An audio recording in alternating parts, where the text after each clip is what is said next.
R1? It is the worst bill in 40 years of covering American politics. There is nothing that has ever come close to undermining the fundamental foundation of our democracy, our republic, and our freedoms. I just want to tell my listeners that, having spoken to you many times, you tend toward the understated in your approach. So this gives what you're saying all the more credibility and power. So, okay, let's review why it is so damaging and truly damaging. Before we do, maybe there's an even bigger question. What is the purpose of the bill? The public stated purpose or the private behind the curtain purpose? Well, I was thinking of the latter, but let's do both. Well, of course, it's for the people. It's called the For the People Act. It's going to expand voting. It's going to stop nefarious Republican efforts to prevent voter fraud, which is obviously voter suppression. And it's going to bring new transparency to American politics, and it's going to crack down on corporate evildoers who are trying to influence our politics. That's the public stated purpose.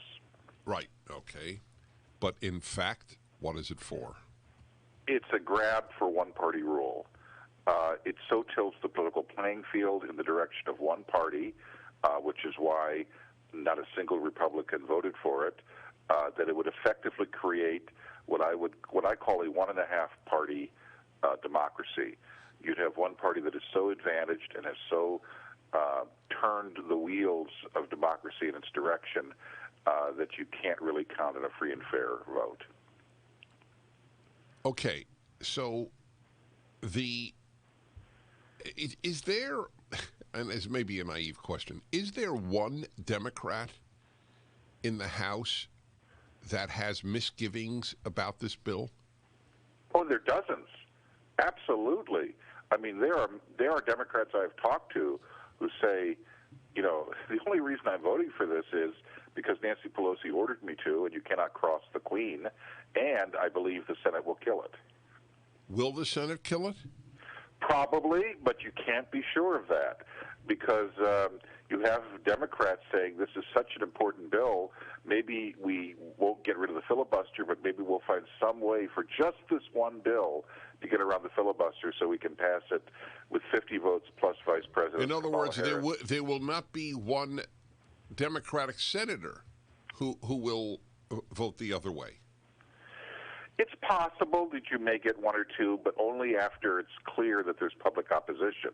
That's why it's important for your listeners to oppose this bill, because the more that people learn about this bill, the less they will like it.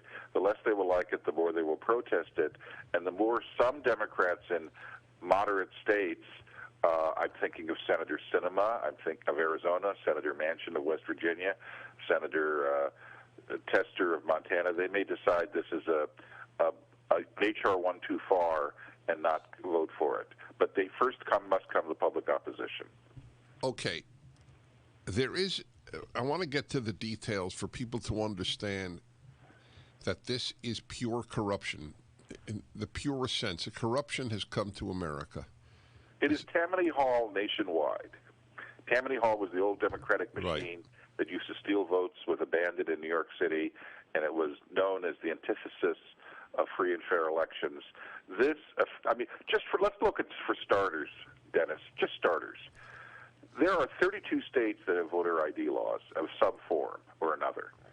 This bill would say all of those laws, we are overriding them. We are overriding all of those 32 state laws with a diktat from Washington, and we are going to declare that no matter what your state legislature or your voters have passed, anyone could avoid the voter ID requirement by just signing a piece of paper saying, yeah, I'm whom I say I am. All right. Hold it there, please. John Fund is my guest. My obvious question is, why is this even constitutional? Isn't it up to the states to make their voting laws? And now, RELIEFFE Actor, release.